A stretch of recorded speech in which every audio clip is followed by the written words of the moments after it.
साधु संगत जी, प्रेम से कहना धन निरंकार जी। साधु संगत जी, बड़ी कृपा है दातार की। भी सदगुरु के चरणों में विश्वास आज विचार का विषय है। साधु संगत जी, विश्वास शब्द देखने में छोटा भले है, लेकिन संसार में बिना विश्वास के कोई कार्य होता नहीं है। जब भी कोई कार्य होता है, हम किसी के दिल में स्थान बना पाते हैं तो विश्वास से ही बना पाते हैं। अर्थात कहिए कि संसार का हर कार्य विश्वास से ही चलता है। बिना विश्वास के कहीं भी कोई कार्य संपन्न नहीं हो पाता है। जहाँ पर विश्वास होता है वहाँ पर संदेह का कोई स्थान नहीं होता है। अर्थात अगर जहाँ पर संदेह है तो वहाँ पर विश्वास होता ही नहीं है। साधु संगत जी, इस तरह से भक्ति में विश्वास की मुख्य भूमिका है। मैं यह हूँ, इसमें भ्रम नहीं है, संदेह नहीं है। लेकिन मैं क्या हूँ, कौन हूँ, इसमें संदेह है। अतः संदेह सहित जो सत्ता है उसमें जिज्ञासा पैदा होती है जानने के लिए। स्वयं का और संसार का ज्ञान जिज्ञासा से ही होता है। साधु संगत जी, जब तक हमारे अंदर जिज्ञासा नहीं होगी तब तक हम संसार की भी कोई चीज़ की जानकारी नहीं कर पाएंगे। जब तक जिज्ञासा नहीं होगी तब तक हम अपने स्वयं की भी जानकारी नहीं कर सकते हैं। इसीलिए संतों ने कहा है कि भक्त 4 प्रकार के होते हैं: आर्त, अर्थार्थी, जिज्ञासु और ज्ञानी। यानी जिज्ञासु भक्त जो होता है वो परमात्मा को जानना चाहता है, देखना चाहता है और एक दिन सदगुरु के चरणों में पहुंच जाता है, समर्पित हो जाता है और सदगुरु की कृपा से उसे ब्रह्मज्ञान की दात दे दी जाती है। सत्संग जी, परमात्मा को हम माने या ना माने, इसमें कोई रुकावट या कोई बाधा नहीं है। हम स्वतंत्र हैं। इसमें केवल विश्वास ही चलता है। अगर परमात्मा पर हमारा विश्वास है, हम परमात्मा को मानते हैं कि यही परमात्मा है। अगर नहीं मानते हैं तब भी कोई जोर ज़बरदस्ती नहीं है। जहाँ पर विश्वास होता है वहाँ संदेह नहीं होता है। देखा जाए लौकिक रिश्ते भी, सांसारिक रिश्ते भी जो शरीर के साथ हैं, तो रिश्ते भी विश्वास के ऊपर ही चलते हैं। जबकि शरीर नाशवान है और ये रिश्ते भी नाशवान है, किंतु अगर नाश से परे है, अविनाशी है, तो केवल ये परमात्मा निरंकार।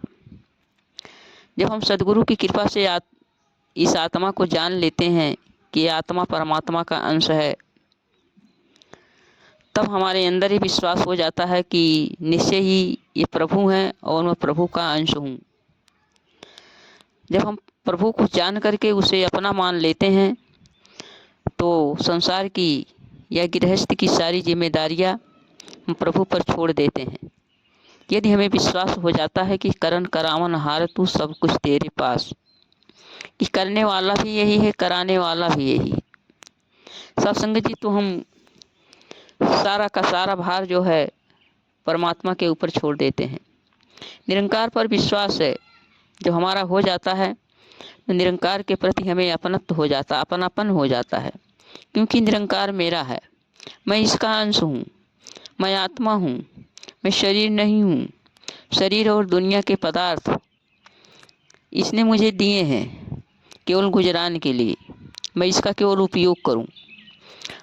और ये परमात्मा कण-कण है, घट-घट है, मैं इसकी गोद में हूँ, इसलिए मुझे आनंद मिल रहा है। निरंकार अगर याद रहता है तो इसके सिवा कोई चीज़ हमें अच्छी नहीं लगती है।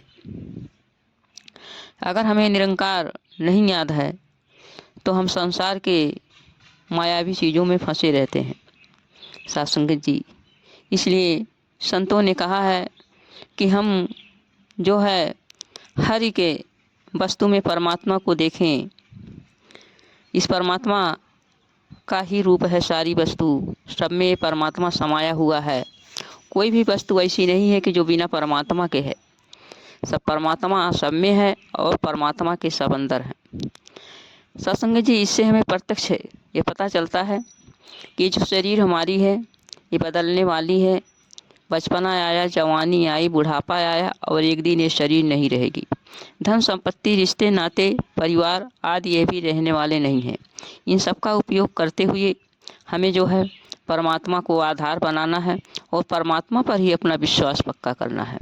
क्योंकि जो संसार की वस्तुएं प्रत्येक क्षण बिछुड़ रही हैं, प्रत्येक क्षण बदल रही हैं, उस पर कौन सा विश्वास। कबीरदास ने कहा है, इसलिए क्या मांगूं कुछ स्थिर न रहाई, देखत नैन चला जग जाई। यानी परमात्मा से मैं सांसारिक वस्तुओं को क्या मांगूं, क्योंकि कोई वस्तु स्थिर रहने वाली नहीं है, देखते ही देखते संसार से चला जाता है। इसलिए अगर मांगना है तो हम परमात्मा से परमात्मा को ही मांगें।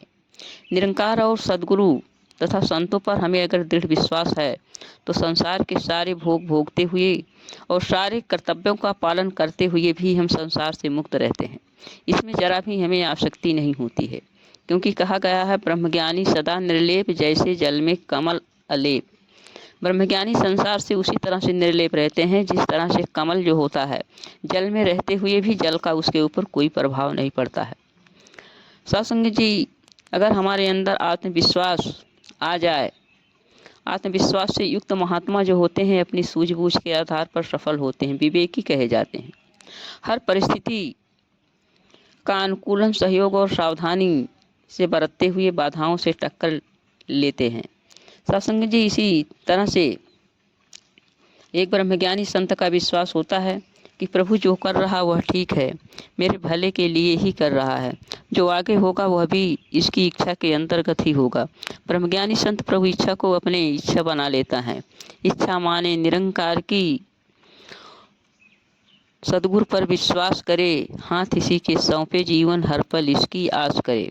सत्संग जी, ऐसे संतों को पहले ना पश्चाताप होता है और ना बाद में भविष्य की चिंता होती है। यह सरल एवं सहज अवस्था सद्गुरु की कृपा से हो जाती है। सत्संग जी, कई बार ऐसा भी देखने को मिलता है कि किसी महात्मा ने दूसरे महात्मा से प्रार्थना की कि मेरा यह काम रुका हुआ है, आशीर्वाद दे दो, हो जाए। महात्मा ने बाबा जी का ध्यान करके आशीर्वाद दे दिया। इस तरह वह कई महात्माओं के आगे अपनी बात रखते हैं और आशीर्वाद लेते हैं, किंतु फिर भी कार्य नहीं होता, क्योंकि विश्वास पूर्ण नहीं होता है। सत्संग जी, अगर हमारा विश्वास पूर्ण है तो एक बार हमें किसी मांग लेना किसी भी महात्मा से तो कार्य पूर्ण हो जाता है। और जब हम अलग अलग हर जगह उसको कहने लगते हैं तो परमात्मा खुद जान जाते हैं कि इसे कोई विश्वास नहीं है। विश्वासी संत एक बार प्रार्थना करके आशीर्वाद ले लेते हैं और समय आने पर कार्य भी हो जाता है। सत्संग जी, एक बार एक बहन एक अपने बच्चे को लेकर एक पूर्ण समर्पित ब्रह्मज्ञानी संत के पास आई कि महात्मा जी, मेरे बच्चे की आंख ठीक नहीं हो रही है, आशीर्वाद दीजिए, आप इसकी आंखों पर हाथ रख दीजिए, आंख ठीक हो जाए। महात्मा ने कहा, आपको विश्वास है कि मेरे हाथ रखने से आपके बच्चे की आंख ठीक हो जाएगी? तो वह बहन बोली, मुझे पूर्ण विश्वास है कि आपके हाथ के स्पर्श से मेरा बच्चा ठीक हो जाएगा। संत का विश्वास ही उसमें सब्र संतोष भर देता है और कार्य हो जाता है। सद्गुरु का खजाना भरपूर है, हमारे विश्वास में कमी होती है जिसके कारण हम भरपूर रहमत ले नहीं पाते हैं। हमारा अविश्वास ही हमें रब्बी रहमतों से वंचित कर देता है। यदि विश्वास दृढ़ हो तो वह सब भी मिल जाता है जो हमारे भाग्य में नहीं होता है। तो आइए साथ संगत जी, हम सद्गुरु पर विश्वास करें। सद्गुरु पर विश्वास ही हमारा पार उतारा कर सकता है। दृढ़ से दृढ़तर होता जाए विश्वास तुम्हारे चरणों में। सत्संग जी, इस तरह से हमारा विश्वास अगर मजबूत होगा तो हमारी भक्ति भी मजबूत से मजबूत होती चली जाएगी। प्यार से कहना, धन निरंकार जी।